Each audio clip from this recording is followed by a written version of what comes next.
Tonight, while the world is quiet, your body is doing something you can't see. Your arteries are adjusting pressure like a smart plumbing system. Your heart is switching into a lower gear. Your brain is running a midnight cleaning cycle, flushing out waste products that build up from stress, sugar spikes, inflammation, and even poor sleep. But here's the part most people never hear in a doctor's office. One sleeping position can quietly push your body into danger overnight. Not with pain, not with warning signs you'd recognize. Just subtle changes. A tighter airway, lower oxygen, higher stress hormones, and blood pressure that refuses to dip the way it should. And when your blood pressure stays high at night, your blood vessels don't rest. They strain, they inflame, and in the wrong person with plaque, thick blood, dehydration, or an irregular heartbeat, that nighttime strain can increase stroke risk. In this video, I'm gonna break it down like a cardiac surgeon would clear. Educational and practical. You'll learn what's happening inside your arteries while you sleep, which sleeping position is most concerning, and why how breathing problems like snoring and sleep apnea connect to stroke risk, the safest sleeping setup for most people, and a simple tonight plan with pillow underscore. Why stroke risk can rise overnight. The hidden nighttime physics as a medical concept. Stroke is simple. The brain loses blood flow. But the reasons it happen are not simple. Most strokes happen because of one of two pathways. One, a clot blocks a vessel feeding part of the brain. Ischemic stroke. Two, a vessel ruptures due to pressure or weakness, hemorrhagic stroke. Now here's what most people don't realize. Your risk isn't the same all day long. Your body has daily rhythms, your hormone patterns, blood pressure patterns, nervous system patterns. And sleep is the time when your body should be in recovery mode. The healthy nighttime pattern, the dip in a healthy sleeper, nighttime blood pressure typically drops. Doctors call this the nocturnal dip. Think of your blood pressure like the water pressure in a hose. During the day, you need more pressure because you're moving, thinking, reacting. At night, your body should loosen the hose a little and lower the pressure. That dip protects your arteries. Because arteries are living tissue. They aren't plastic pipes. They respond to stress. The dangerous nighttime pattern, non-dipping in many adults, especially those who snore, have sleep apnea, high stress, insulin resistance, excess weight, or inflammation. Blood pressure does not dip. Sometimes it rises. When that happens, your arteries don't get a break. Your heart keeps working too hard. Your blood vessels stay, and your brain's delicate circulation system remains under pressure. Oxygen is a quiet trigger now. Let's add oxygen into the equation. If your airway is compromised while you sleep, snoring, mouth breathing, partial obstruction, your oxygen can drop. Even small drops matter, because oxygen is your body's calm signal. When oxygen falls, your body responds like this.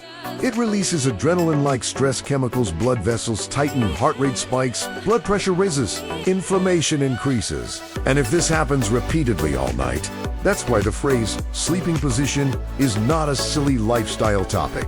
It's body mechanics that affects breathing, oxygen, pressure, and circulation every single night. Underscore. The most concerning position, stomach sleeping, the neck twist plus airway trap. If you want the clearest, do this first advice tonight. It's this. Avoid stomach sleeping as your default position.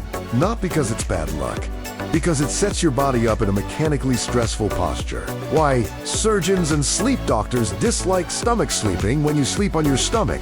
Three things usually happen. 1. Your neck rotates hard to one side. 2. Your chest and rib cage compress. 3. Your lower back twists and arches. Now let's translate those into what your body feels internally. 1. The neck twist effect. Your brain receives blood through major vessels traveling through the neck, the carotid arteries, and vertebral arteries. I'm not claiming a neck twist automatically blocks blood flow like a clamp.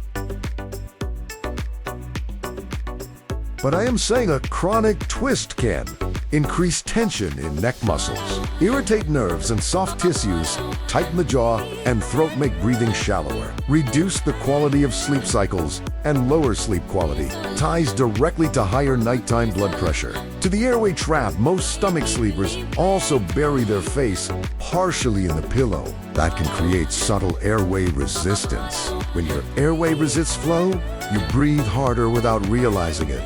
That increases stress hormones and keeps the nervous system on alert. 3. The chest compression problem. Your lungs need expansion.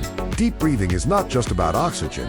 It's also a signal to the nervous system that you're safe. Stomach sleeping often reduces that expansion and encourages shallow breathing. Shallow breathing at night is like running your home on low power all night. You'll wake up tired, stiff, and in many cases with higher morning blood pressure. A simple swap that works tonight. If you're a stomach sleeper, you don't have to force yourself into perfection overnight. Try this transition. Start on your side with a pillow hugged at the chest. Put a pillow behind your back to prevent rolling. Use a knee pillow to keep your hips comfortable if you roll forward. It's okay. Your body is learning small improvements. Repeated nightly. Become permanent. Sleeping flat on your back, safi forsomi. Risky for others, snoring, apnea, and pressure spikes. Back sleeping is a complicated topic. Some people sleep on their back and breathe perfectly. Others sleep on their back and experience silent oxygen drops that they never notice. Gravity. The invisible enemy when you lie flat on your back. Gravity pulls the tongue and soft tissues toward the back of the throat. This can narrow the airway. This is why many people snore more on their back. And for some, it triggers sleep apnea, repeated partial or complete airway collapse. Why apnea is a stroke risk amplifier. Sleep apnea is not just loud snoring. Sleep apnea means your body repeatedly experiences oxygen drops, stress hormone surges, blood pressure spikes, inflammation increases. Some people have apnea and only feel morning headaches, brain fog, daytime sleepiness, anxiety or irritability, stubborn high blood pressure, dry mouth when waking, frequent urination at night if you experience 2 or more of these signs. Your sleep posture and breathing deserve serious attention. The flat back versus elevated back difference. There is a major difference between back sleeping flat and back sleeping with slight elevation. A small head and upper body elevation can reduce tongue collapse, improve nasal airflow, reduce reflux irritation, reduce snoring intensity. For some, this doesn't replace professional apnea evaluation if needed, but it can be a meaningful step. A practical beginner strategy. Slightly elevate the head and chest, not just neck. Use a wedge pillow or stacked support under the upper back. Keep the chin neutral, not lifted upward. If your chin lifts, the airway can actually narrow. Neutral alignment is the key.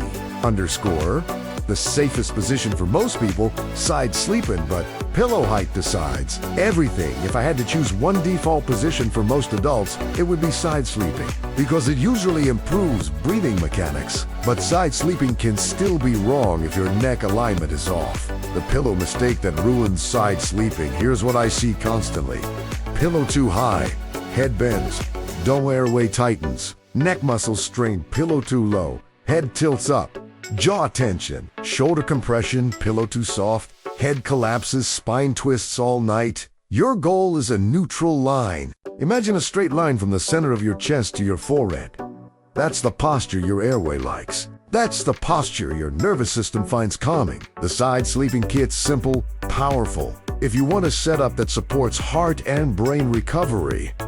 1. Head pillow medium height, keeps neck neutral. 2. Chest pillow. Hug a pillow lightly to keep shoulders open. 3. Knee pillow. Prevents hip rotation and lower back strain. Back pillow optional. Prevents rolling onto back. If you snore, this changes your sleep quality dramatically, often within a week. And better sleep quality often means better blood pressure dipping. Underscore, left side versus right side. What actually matters for circulation? People get passionate about this. Left side is best. Here's the medical reality. The best side is the side that helps you breathe well and sleep deeply. That said, there are useful patterns. Left side can help reflux. if you suffer from reflux.